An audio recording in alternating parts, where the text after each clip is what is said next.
Praise the lord, హల్లెలూయా. బాగున్నారా? మరొకసారి దేవుడిచ్చిన అవకాశాన్ని బట్టి దేవునికి వందనాలు చెల్లిస్తున్నాను. మరి ఈరోజు దేవుని వాక్యం వినడానికి సిద్ధంగా ఉన్నారా? మరి ఈ పరిశుద్ధమైన బుధవారం, holy Wednesday or spy Wednesday అంటారండి. స్పై వెనస్డే అంటున్నారు, లేకపోతే పరిశుద్ధమైన బుధవారం ఎందుకు అంటున్నారంటే ఈరోజు రెండు విషయాలు జరిగినాయండి. ఒకటి, యేసు ప్రభువుని అప్పచెప్పాలని యూదా ఇస్కరియోతు అవకాశం కోసం ఎదురు చూస్తున్నాడు. అలాగే యేసు ప్రభుని మరియ అత్తరుతో అభిషేకించినట్లు మనం చూడగలుగుతున్నాం. సో ఈరోజు మనం దేవుని వాక్యమునకు వెళ్దాం. రండి, మీ బైబిల్ తెచ్చుకోండి. యాజ్ యూజువల్ ప్రార్థన చేశారా, వాక్యం చదువుకున్నారా, ఇంక పిల్లల వలె ఉండక ఆత్మీయంగా ఎదగాలి.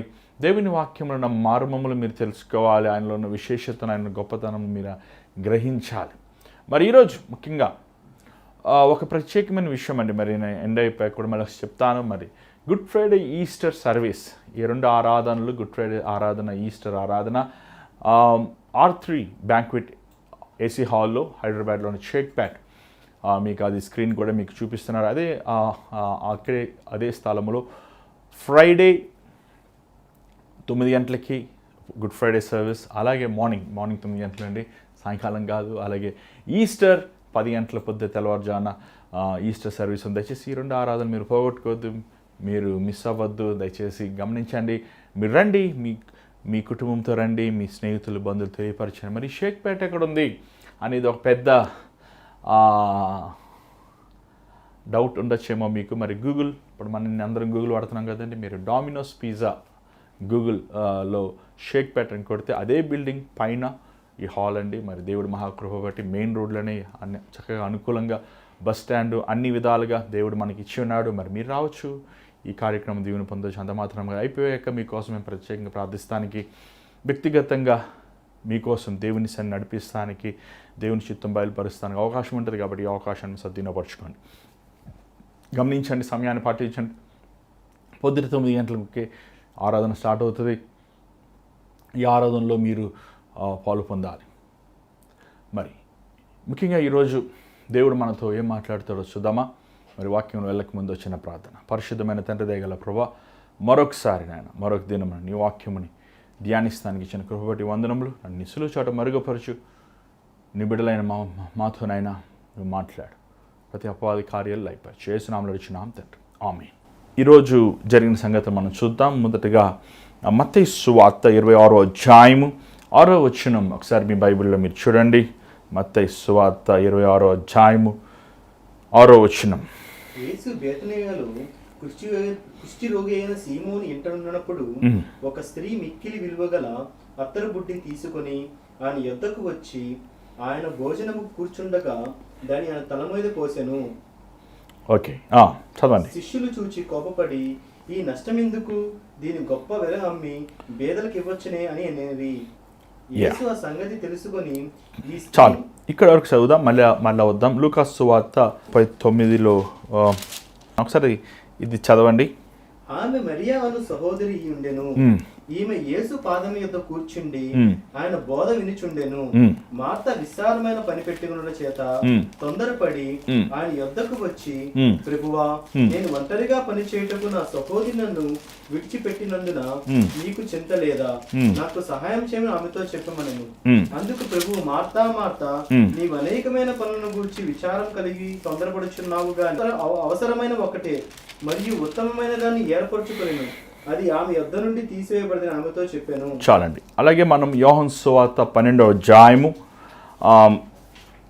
మొదటి నుంచి కొన్ని వచనాలు చదువుదాం. కాబట్టి యేసు తాను మృతుల్లో నుండి లేపిన లాజరు ఉన్న బేతనియాకు పస్కా పండుగకు 6 దినములు ముందుగా వచ్చాను. చాలండి. ఒకసారి ఇక్కడ 6 దినములు పస్కా పండుగను రాయబడి ఉంది. చూడండి, ఇక్కడ దినం అనేది యెరూషలేములో యూదులు ఎలా క్యాలిక్యులేట్ చేస్తారంటే మనకులాగా 24 గంటలు కాదు, 12 గంటలు. సో ఆడ 6 దినములు అంటే మనకి వెనస్డే, థర్స్డే, ఫ్రైడే, సాటర్డే.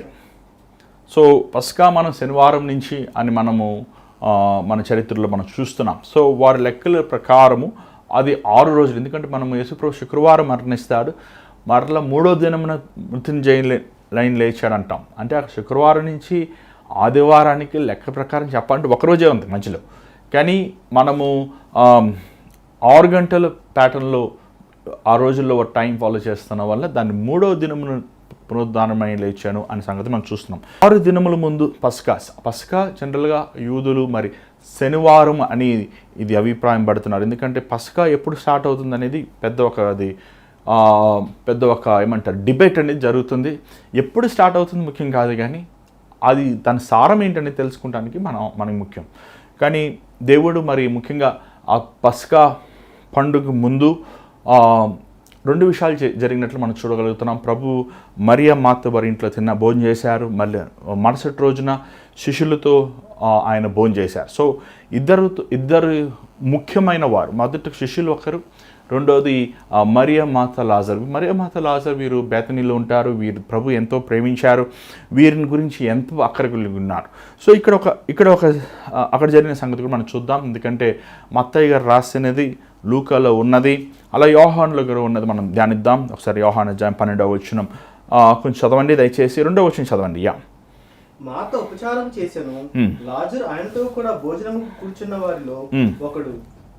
అప్పుడు మరియా మిక్కిలి విలువగల అచ్చట జటమాంసం అత్తరు ఒక నేర్పురైన ఎత్తు తీసుకుని యేసు పాదములకు పూసి తన తల వెంట్రుకలతో ఆయన పాదములు తుడిచెను. ఇల్లు ఆ అత్తరు వాసనతో నిండెను. చాలు. ఇక్కడ చూసినట్టయితే తల మీద పోసినట్టు ఉంది, అక్కడ చూసినట్టయితే పాదముల మీద పోసినట్టు ఉంది. సో ఎక్కడ పోసారు అనేది ఇది ఒక పెద్ద డిబేట్ కదండి. చదవండి.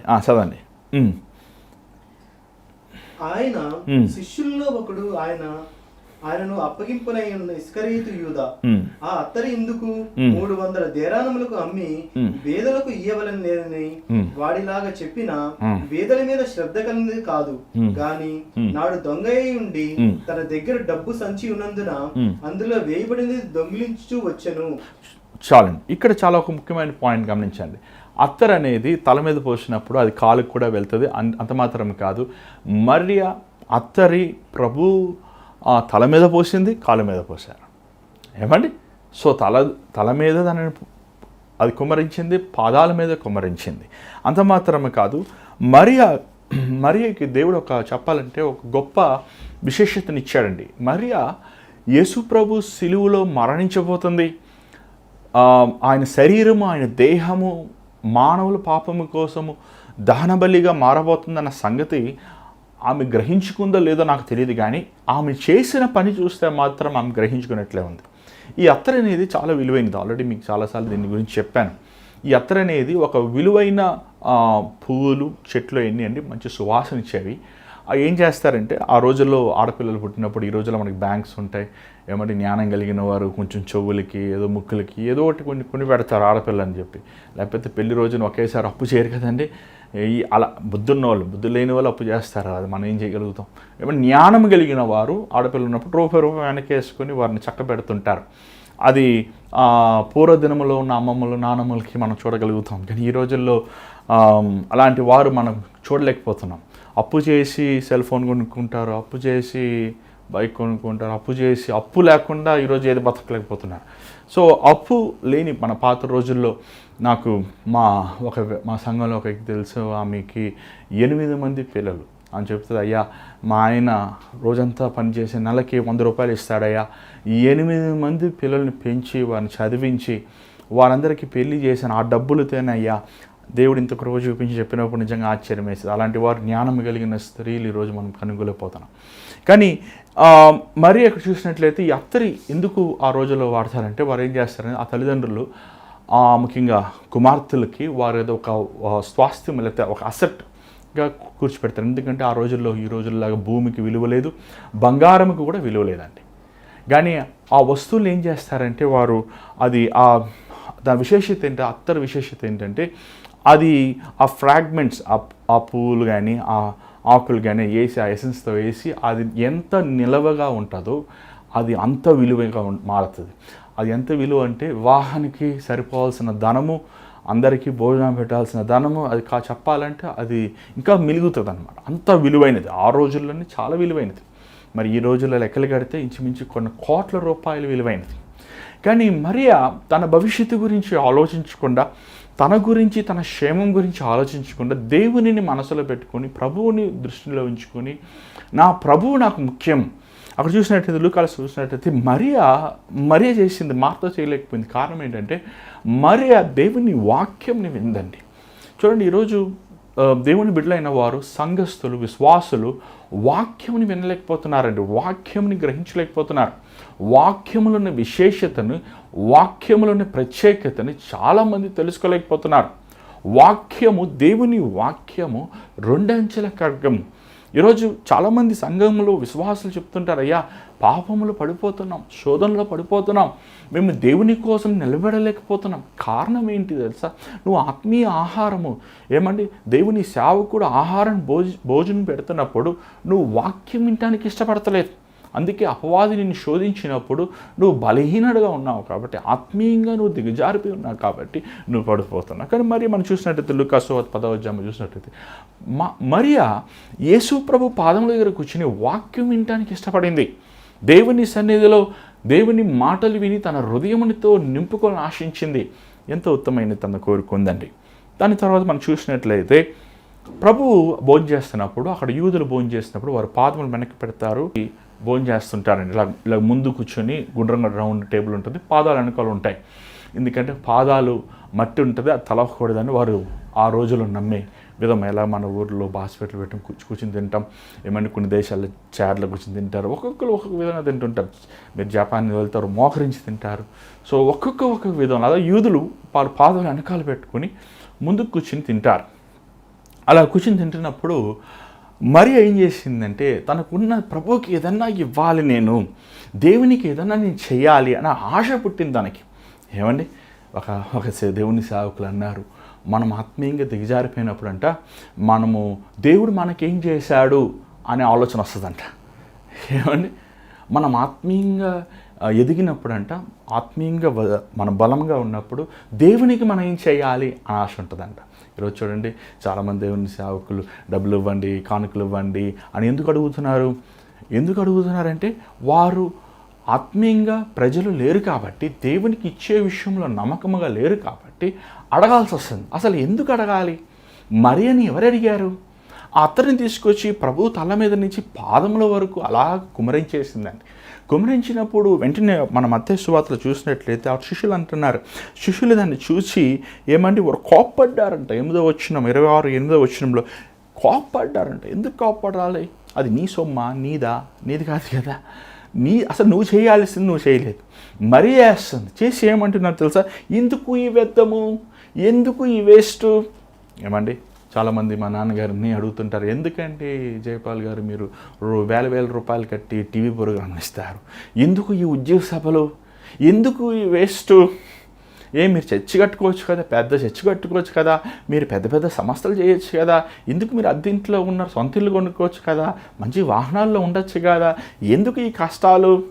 ఏమండి, యేసుప్రభు ఏమన్నాడు? ఒకడు లోకమంతా సంపాదించి తన ప్రాణమును పోగొట్టుకుంటే ఏ లాభం? లోకంలో ఉన్న ధనము, లోకంలో ఉన్న పేరు ప్రఖ్యాతులు, లోకంలో ఉన్న బంగారము, వెండి సమస్త ఒకవైపు వేసి ఒక వ్యక్తి ప్రాణముని ఒకవైపు పెడితే ఆ ప్రాణమే దేవుని దృష్టి విలువైనది. దేవుని కోసం చేసేది ఎప్పుడు వ్యర్థం కాదండి. నీ కోసం చేసుకునేది వ్యర్థమే, నీ కుటుంబం కోసం చేసుకునేది వ్యర్థమే, నీ బిడ్డల కోసం నువ్వు చేసేది వ్యర్థమే. క్రీస్తు కోసం చేసేది ఎప్పుడు వ్యర్థం కాదు. క్రీస్తు నామములో సువార్త ప్రకటించేది వ్యర్థమే కాదు. క్రీస్తు నామములు నశించే వారిని వెతికి రక్షించడానికి అది ఎంత ఖర్చు అయినా, అది ఎంత భారమైనా, అది ఎంత శ్రమ అయినా వ్యర్థము కాదు. ఏమండి, 99 గొర్రెలని ప్రభు ఆ ఒక్క గొర్రె తప్పిపోయిన గొర్రెని వెతుకుతానికి ఆ ఒక్క గొర్రె నువ్వు నేనే. ఒకవేళ లోకంలో మనం ఒక్కడే ఉన్నా కూడా యేసుప్రభు వచ్చి మన కోసం మరణించేవాడు, మనల్ని ప్రేమించేవాడు, మన కోసం రక్తం చిందించేవాడు. అంతగా ఆయన మనల్ని ప్రేమిస్తున్నాడు. అలాగ ప్రేమించే యేసయ్యని చూడండి, ఎందుకు ఈ వ్యర్థము, ఎందుకు ఈ నష్టము అంటము సరిగా కరెక్ట్ కాదు కదా. ఏమండి, యేసుప్రభు ఎంత గొప్పవాడండి. మన కోసం మన పాప పరిహారము, రక్షణ ఉచితమే. రక్షణ నీకు నాకు ఉచితం. ఎందుకు రక్షణ ఉచితంగా పెట్టాడు దేవుడు? మనం దాని ధర చెల్లించలేము. కానీ అది యేసు ప్రభుకి ఎంతో శ్రమ, అవమానము, నింద, భారము, వేదన, పోరాటము. మరియా ఆ విశేషతను గుర్తించింది. తను దేవుని పాదముల దగ్గర అత్తరుని కమ్మరించింది. అంతలోకి దొంగ యూదా ఇస్కరియోతు అన్నాడు, ఎందుకు ఇవ్వద్దాము, ఇది అమ్మి పేదవాళ్ళకి ఇవ్వచ్చు కదా, నష్టంలో ఉన్న వాళ్ళకి ఇవ్వచ్చు కదా. నిజంగా వాడు ఆశ ఉందండి? నిజంగా పేదవాడి గురించి ఆలోచిస్తున్నాడా? లేదు కదా. వాడు దొంగ, వాడు దోచుకుంటూ ఉన్నాడు. ఏమండి, పేదవాళ్ళకి ఇస్తాం వేరు, దేవునికి ఇస్తాం వేరండి. పేదవాళ్ళు ప్రభు అంటున్నాడు, పేదవాళ్ళు నీతో ఎప్పుడు ఉంటారయ్యా, నేను ఉండగానే మీతో పాటు. ఏమంటే ఒకడికి నువ్వు ఒక 10 రూపాయలు ఇస్తే, లేకపోతే 100 రూపాయలు ఇస్తే, లేకపోతే 1000 రూపాయలు ఇస్తే, లేకపోతే 2 పూటలు అన్నం పెడితే, లేకపోతే 3 నెలలు నువ్వు అన్నం పెడితే ఎంతకాలం పెడతావు, ఎంతమందికి పెడతావు? కానీ ఆ వ్యక్తికి నువ్వు యేసుని ఇస్తే, యేసు ప్రభు ప్రేమను నేర్పిస్తే, యేసులో ఉన్న విశేషతను నేర్పించి ప్రార్థనను నేర్పించామని ఆ వ్యక్తి ప్రార్థిస్తే దేవుడు తనకిస్తాడు. మనకు చూసినట్లయితే ఆ రోజు ప్రభు ఒక మాట అంటున్నాడు. ఏ మాట అంటున్నాడు చూడండి. ఎక్కడ సువార్త ప్రకటించి, మత్తయి సువార్త 10వ వచనం ప్రభు అంటున్నాడు, ఆమెను తొందర పెట్టొద్దయ్యా, వదిలేండి, ఆమెను తొందర పెట్టొద్దు. అసలు చూసి మరీ అక్కడ మాట్లాడలేదు. ఎందుకు మీరు ఎలాగ అంటారు నన్ను అంటలేదు. ప్రభువు అసలు మరియాలో విశేషం మనం చూసినట్లయితే, మార్త మాట్లాడినప్పటికీ తనకు జవాబు ఇస్తలేదు, మార్తకి శిష్యులు అరిచినప్పటికీ తను జవాబు ఇస్తలేదు, యూదా ఇస్కరియోతు తనని అవమానించినప్పటికీ జవాబు ఇస్తలేదు. 2 పరిస్థితులు దేవుడే జవాబు. దేవుడు ఎంతగా ప్రేమిస్తున్నాడండి. చూడండి, చాలాసార్లు మనం ప్రతిదానికి మనమే నోరు తెరిచి మాట్లాడద్దు. నేను మనుషులు అవమానించినప్పుడు, మనుషులు అపార్థం చేసుకున్నప్పుడు, మనుషులు నిన్ను దూషించినప్పుడు, లేని వాటిని కల్పించినతో నిన్ను సిగ్గుపరిచిన, అసలు చెప్పాలంటే వారు మెచ్చుకోవాలి. మరి నువ్వు ఎంత గొప్ప కార్యం చేశావు, ఎంత ఉత్తమైన కార్యం చేశావు. కానీ ఒప్పుకుంటూ ఘనతను పొగుడుతూ మానేసి అవమానిస్తున్నారంటే, దూషిస్తున్నారు తనని. ఎంత తప్పు కదా. కానీ యేసు ప్రభు తను మీరు మౌనంగా ఉండండి అయ్యా, ఎందుకు ఆమెను తొందర పెడుతున్నారు? ఆమె నన్ను ఏం చేసింది చూడండి, ఆ మాట చూడండి. అక్కడ ఎంత చక్కగా ప్రభు నన్ను నుంచి మాట 12వ వచనం చదవండి ఒకసారి. ఈమె ఈ అత్తరు నా శరీరం మీద పోసి నా భూస్థాపన నిమిత్తము దీనిని చేశాను. సర్వలోకమందు ఈ సువార్త ఎక్కడ ప్రకటింపబడునో అక్కడ ఈమె చేసినంతయు ఈమె జ్ఞాపకార్థముగా ప్రశంసింపబడునని మీతో నిశ్చయముగా చెప్పు. మరియా ఈ కార్యం చేసి 2000 సంవత్సరాలు అవుతుంది. ఇప్పటికీ ఎంత సేవకులు ఎన్ని మందిరముల్లో ఈ మాటను పలికారు. ఆమె దేవుణ్ణి అధికముగా ప్రేమించింది కాబట్టి ప్రతికూలంగా దేవుడు మరియని ఘనపరిచాడు. ఏమన్నా, నా నీతిని, నా రాజ్యమును మొదట వెతుకు, నీకు సమస్తం అనుగ్రహిస్తానన్నాడు. దేవుణ్ణి మనం ప్రేమిస్తాం నేర్చుకోవాలి. దేవుని ప్రేమిస్తాను మాటలతో కాదు, నీ క్రియలలో, దేవుని సేవలో నువ్వు నమ్మకంగా ఉన్నావా? దేవుడి విషయంలో నువ్వు యథార్థుడుగా జీవిస్తున్నావా? దేవుని సేవలో నువ్వు పాలు పొందుతున్నావా? మిలిగిపోయినవి ఇస్తుంటారు దేవుడికి, కయ్యని వలె శపితమైనవి ఇస్తుంటారు దేవుడికి, పనికిరానివి ఇస్తుంటారు దేవుడికి. చూడండి, ఇస్తే దేవుడికి మంచివి. దేవుని ఘనపరచు. ఆయన ఈ శూన్యముకు రాజు, ఆయన అధికారి, ఆయన గొప్పవాడు, ఆయన పరిశుద్ధుడు. ఏమండి, దాని తర్వాత ఏం చేశారో చూడండి. ఒకసారి చూసినట్లయితే 10వ వచనం ఒకసారి చదవండి. యోహాను సువార్త 12వ అధ్యాయం 10వ వచనం తర్వాత చదవండి. అతన్ని బట్టి యూదులు అనేకులు తమ వారిని విడిచి యేసునందు విశ్వాసం ఉంచిరి కనుక ప్రధాన యాజకులు రాజులను కూడా చంపన ఆలోచింపజేసేది. అలా అంత మాత్రం మత్తయి కూడా ఒకసారి చూద్దాం. మత్తయి 26:14 నుంచి చదవండి. అప్పుడు 12 మందిలో ఒకడు ఇస్కరియోతు యూదా ప్రధాన యాజకుల యొద్దకు వెళ్ళి, నేను ఆయన్ను మీకు అప్పగించిన ఎడల నాకేమి ఇత్తురని వాడిని అడిగాను. అందుకు వారు 30 వెండి నాణెములు తూచి వానికి ఇచ్చిరి. ఏమండి చదవండి. 16 చదవండి. ఆయన అప్పగించుటకు తగిన సమయం కనిపెట్టుచుండెను. ఏమండి, ఇక్కడ చూసినట్లయితే ఒకటి మనం చూస్తున్నాం. యూదా ఇస్కరియోతు పోయి వాళ్ళు అడుగుతున్నాడు. వాళ్ళు వచ్చి అడగలేదు యూదా ఇస్కరియోతు. యేసుప్రభువు అప్పచెప్తాను అడుగుతలేదు, ఈయన వెళ్తున్నాడు. అక్కడ అవమానం పడ్డాడు ఆయన. ఏమంటే యేసుప్రభువు అలా మాట్లాడి బాధపడిపోయాడు. సిగ్గు అయిపోయింది ఆయనకి. డబ్బు మనిషి కదా, డబ్బు కావాలి కదా ఆయనకి. ఏమండి, దేవుడు ఖండించిన వెంటనే ఆయన సంచి ఖాళీ అయిపోయింది. 30 వెండి నాణెములు అనేది ద్వితీయోపదేశకాండం మనం చూస్తున్నాం. అది ఒక బానిస ఖరీదు. నేను యేసుప్రభు నేను అప్పచెప్తాను, నాకు ఎంత ఇస్తావు అని యేసుతో ఉంటూ, యేసుప్రభుతో భోజనం చేస్తూ, యేసుప్రభుతో పరిచర్య చేస్తూ, యేసుప్రభుతో సేవ పరిచర్యలో ముందుకు ఉంటూ యేసుప్రభునే అప్పచెప్పాడంటే ఎంత భ్రష్టుడండి. ఈరోజు ఎంతోమంది అలా ఉన్నారు. మీరు అనొచ్చు మేము యూదా ఇస్కరియోతు కాదు, మీరు కూడా యూదా ఇస్కరియోతు.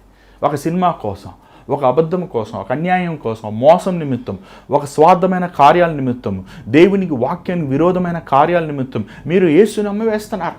యోధా ఇస్కరియోతు యేసును ఒక్కసారి అమ్మివేశాడు. కానీ ఈరోజు ఆదివారం దేవుని మందిరంకి రాకుండా మీరు ఉద్యోగం చేస్తున్నారు, దేవుని మందిరంకి రాకుండా మీ సొంత పనులు చేసుకుంటున్నారు. మీకు యోధా ఇస్కరియోతుకి ఏంటి వ్యత్యాసము? అక్కడ చూస్తున్నాడంట, స్పై వెనస్డే అంటారు. అందుకే is looking an opportunity to hand over Jesus. దేవుడిని అప్పచెప్తానికి, దేవునిని వారికి అసలు ఎలా చేస్తారండి? ఎలా వస్తుందండి మనసానికి? నాకు అసలు అర్థమే కావట్లేదు. యేసు నిన్ను ఇంత ప్రేమించాడు, నువ్వు యేసుప్రభు శిష్యుడిగా ఉండడానికి ఏ అర్హత లేదు, నువ్వు ఒక గలిలయుడు కాదు, నిన్ను యేసుప్రభు పిలిచి అభిషేకించి వరములు ఇచ్చి తలాంతులు ఇచ్చి నిన్ను సిద్ధపరిచి ఇంత కృపను చూపించిన ప్రభువును నువ్వు ఎలాగ అప్పచెప్పగలుగుతున్నావయ్యా? యేసుప్రభు నిన్ను ప్రేమించాడు కదా, నీకోసం ప్రాణం ఇచ్చాడు కదా, నీకోసం రక్తం చిందించాడు కదా, నీకోసం ప్రాయశ్చిత్త బలయ్యాడు కదా, నువ్వు ఎలాగ ప్రభువు నువ్వు ఇలాగ అప్పచెప్పగలుగుతున్నావు? ఈరోజు ఎంతోమంది ప్రభువుని అప్పచెప్పేస్తావు. ఒక గర్ల్ ఫ్రెండ్ అంటూ, బాయ్ ఫ్రెండ్ అంటూ, డబ్బు అంటూ, పేరు ప్రఖ్యాతులు అంటూ, లోభముతో, కామముతో, పాప కార్యములతో నిండి మీరు దేవుణ్ణి అప్పచెప్పుతున్నారండి. ఇదిగో ఈరోజు నీ జీవితం మార్చుకో, నీ జీవితం సరిచేసుకో. యేసుతో ఉండి యేసు ప్రేమని ఎరిగి యోధా ఇస్కరియోతు నరకానికి వెళ్ళిపోయాడు. మరియా తన కోసం ప్రాణం పెడుతున్న లోక రక్షకుడిని, ప్రభువుని చూసి తన జీవితం అంకితం చేసింది. విలువైనది ఇచ్చిందండి, విలువైనది తను సమర్పించింది దేవుని. విలువైనది ఈరోజు నువ్వు చూడగలుగుతున్నావా? ఈరోజు సిలువలో నీకోసం ప్రాణం ఇస్తున్న ప్రభువుని నువ్వు చూడగలుగుతున్నావా? నీకోసం రక్తముని ఇచ్చి నిన్ను కొనుక్కున్న దేవుని నువ్వు చూడగలుగుతున్నావా? ఒకవేళ నువ్వు చూడలేకపోతే నువ్వు చూచుతున్నా అనుకుంటున్నప్పటికీ నువ్వు అంధుడివి, నువ్వు గుడ్డివాడివి. ఈరోజు నీ హృదయం దేవునికి ఇవ్వా. ఎంతకాలము దేవుని కార్యములు గ్రహించుకోలేని వాడిగా ఉంటావు, ఎంతకాలం దేవుని మాటలకి, దేవుని చిత్తానికి విరోధంగా జీవిస్తావు. ఈరోజు నీ జీవితం ఇవ్వా. ఇదిగో ఈరోజు రేళ్ళుండా దేవుడు శుక్రవారంన సిలువేయబడుతున్నాడు. తాను ముందు రోజు ఎంత గొప్ప భాగ్యం అని. ఎన్ని మనకు అత్తలు దొరకొచ్చామో, మనుషులు మనతో ఉంటారు కానీ ప్రభు మనతో ఉండడు. కానీ మరియ చేసిన పని ఎంత ఉత్తమైన పని. తను హృదయపూర్వకముగా ప్రభువుని ప్రేమించాను. ప్రభు నీకంటే ఎక్కువ నాకేముందయ్యా, నీకంటే విలువైన నాకేమి. ఆ మాటల్లో కాదు, తన క్రియల్లో తనకు ఉన్నదంతా ప్రభు పాదముల దగ్గర కుమ్మరించేసింది. నువ్వు గనుడు అయ్యా, నువ్వు రాజు అయ్యా, నువ్వు ప్రభువు అయ్యా, నువ్వు ఉన్నతమైన వాడయ్యా. విశ్వసించింది. నిజంగా ఎంత గొప్ప విషయం అండి. పరిచయులు విశ్వసించలేదు, తనతో ఉన్న శిష్యులు నమ్మలేదు ప్రభువుని, తనతో ఉన్న వారందరూ ప్రభువులో విశేషతను గమనించలేదు. దేవుని ద్వారా మేలు పొందిన ప్రతి ఒక్కరు ప్రభువుని సిలువేయమని కేకవేశారు. కానీ మరియా దేవుని కోసం తన జీవితం త్యాగం చేసుకుంది. ఈరోజు నీ జీవితం ఇస్తావా? ఈరోజు ప్రభువుకి నీ బ్రతుకుని ఇస్తావా? దయచేసి స్థలంలో ఉంచండి, ప్రార్థన చేద్దాం. పరిశుద్ధమైన తండ్రి దయగల ప్రభువా, మరొకసారి నీ పాసన్నిధిలోకి వస్తున్నామయ్యా. అయ్యా, మేము యోధా ఇస్కరియోతు బలిని అమ్మివేసేవారుగా, చిన్న చిన్న వాటిని ఆకర్షణలు మేము ఆకర్షించబడి మా హృదయమును నాయన, మా జీవితం నాయ నువ్వు ఇచ్చిన పవిత్రతను పాడు చేసుకునే వారికి ఉన్నాము. నువ్వు క్షమించినట్టు మరియు వలే మమ్మల్ని మీరు నాయన, మా జీవితం, మా సమయమని, మా కుటుంబమని, సమస్తము నీ పాదముల దగ్గర దారబోసే వారు ఉంటాను సార్. నువ్వు తప్ప మాకు వేరే దిక్కు లేదయ్యా, ఎవరు లేరు నాయ. నీకోసం నమ్మకముగా జీవించేవారుగా, నీకోసం యథార్థముగా ఉండేవారుగా సహాయం చేయాలి. ఈ మాటలు వింటున్న నీ బిడ్డలను చూడు నాయన, ఈ మాటలు వింటున్న నీ బిడ్డలను దర్శించు నాయన. వారితో నువ్వు మాట్లాడు ప్రభా. వారి కఠినమైన బండ హృదయములు బద్దలు కొట్టాయి. నిన్ను ప్రేమించే మనసు మాకు దయచేయను. మా స్వార్థము మమ్మల్ని మేము ప్రేమించుకుని కాక, మా కుటుంబాలు ప్రేమించు కాక, నిన్ను క్రియలలో మేము ప్రేమించేవారుగా, నిన్ను గణపరిచేవారుగా కృప చూపించమని, విత్తబడిన వాక్యాన్ని ముద్రించమని యేసునామములో అడుగుచున్నాం తండ్రి, ఆమేన్. మరి ఈరోజు దేవుడు మీతో మాట్లాడంటే మనం తెలియపరచండి. మీ ప్రార్థన అవసరతలు స్క్రీన్ మీద కనబడుతున్న నెంబర్కి మీరు వాట్సాప్, వాయిస్ మెయిల్, కాల్ మీరు చేయండి. అంత మాత్రం కాదు, గమనించండి. Good Friday service, Easter service ఇందా చెప్పినట్లు R3 బ్యాంక్వెట్ ఏసీ హాల్లో జరుగుతుంది. మరి 9 గంటలకి గుడ్ ఫ్రైడే సర్వీస్, అలాగే ఈస్టర్ సర్వీస్ 10 గంటలకి. దయచేసి సమయాన్ని పాటించండి. దేవుడిచ్చిన అవకాశాలు మీరు ఉపయోగించుకోండి. ఈ భారమైన పరిచయాలు, ఎంతమంది ఈ పరిచయాలు మేలు పొందుతున్నారు, దేవుడు మీతో మాట్లాడుతున్నాడు, దేవుడు మీ జీవితాలు కార్యాలు చేస్తున్నారు, కానీ మీరు దేవునికి కృతజ్ఞత కలిగి ఉండలేరు. దయచేసి గమనించండి. ఈ పరిచయాలు దేవుడు మిమ్మల్ని బలపరిచుంటే ఎంతో కొంత దేవుడు మీకు ఇచ్చిన కృపను బట్టి ఈ పరిచయాలు మీరు విత్తండి. మీరు పంపించే ప్రతి కానుకలు పరిచయ దేవుని సేవలో వాడుతున్నాం. దేవుని చిత్తం మీద కలుసుకుందాం. అంతా God bless you. Take care.